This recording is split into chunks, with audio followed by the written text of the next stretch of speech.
ก็còn ở chân ngay thì chân ngào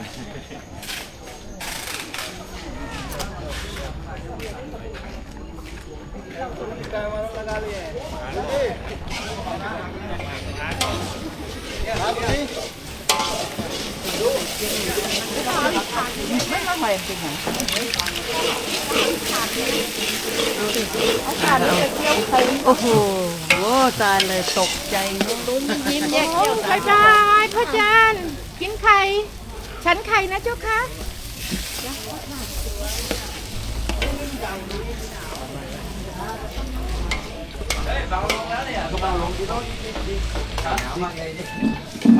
ต้องค่อยๆถ้าพลาดเดี๋ยวมันหักเลยมันพังเลยนะ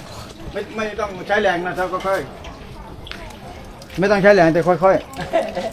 ไม่ใช้แรงแล้วมันจะเข้าไปไงอ่ะ อย่างนี้ต้องเคลียร์เอาอาจารย์มา ๆเอาขึ้นสูงเอาขึ้นสูงตกใจ